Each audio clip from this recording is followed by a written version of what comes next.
നോമ്പ് തുറക്കാനായിട്ട് ഇടയ്ക്കെങ്കിലും സമൂസ ഇല്ലാണ്ട് എങ്ങനെയല്ലേ? വെളിച്ചെണ്ണ ഒഴിച്ചു കൊടുക്കുക. ഇഞ്ചി വെളുത്തുള്ളി പേസ്റ്റും കറിവേപ്പില ഇട്ടുങ്ങാട്ട് ഇത് നന്നായിട്ടൊന്ന് മൂപ്പിച്ചെടുക്കുക. മൂത്ത് വരുന്ന സമയത്ത് കുറച്ച് സവാളയും ഉപ്പും കൂടി ഇട്ടുങ്ങാട്ട് വഴറ്റി കൊടുക്കുക. അതിനുശേഷം തക്കാളിയും കൂടി ഇട്ടുങ്ങാട്ട് നമുക്കൊന്ന് വാട്ടിയെടുക്കുക.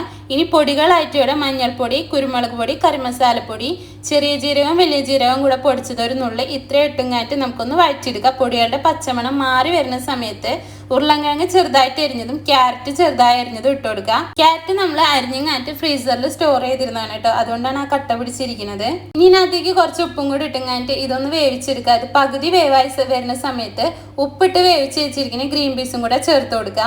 ഇനി ഇതെല്ലാം കൂടെ നമുക്കൊന്ന് മിക്സ് ചെയ്തെടുക്കുക. അപ്പോൾ ഇവിടെ മസാല റെഡി ആയിട്ടുണ്ട്. ഇനി നമ്മുടെ സമൂസ ഷീറ്റ് എടുക്കുക.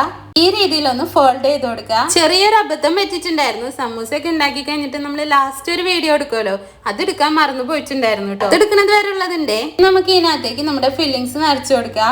അതിനുശേഷം വീണ്ടും ഈ രീതിയിലൊന്ന് ഫോൾഡ് ചെയ്ത് കൊടുക്കുക. അപ്പൊ നമ്മളിത് മൈദ വെച്ചിട്ടല്ലാട്ടോ ഒട്ടിക്കുന്നത്. സമൂസ ഒക്കെ ഉണ്ടാക്കുന്ന സമയത്ത് ഇതുപോലെ വെള്ളത്തിൽ ഒന്ന് മുക്കി കൊടുത്തിങ്ങാറ്റ് ഒട്ടിച്ചു കൊടുക്കണം കേട്ടോ ചെയ്യാറ്. ആണെന്നുണ്ടെങ്കിൽ കുറച്ച് മൈദ വെള്ളത്തിൽ മിക്സ് ചെയ്തിങ്ങാറ്റ് അത് തേച്ച് കൊടുത്തിട്ട് ഒട്ടിക്കുകയും ചെയ്യാട്ടോ. പിന്നെ ഇതുപോലെ ബാക്കിയുള്ളതും കൂടെ ഒന്ന് ആക്കി എടുക്കട്ടെ.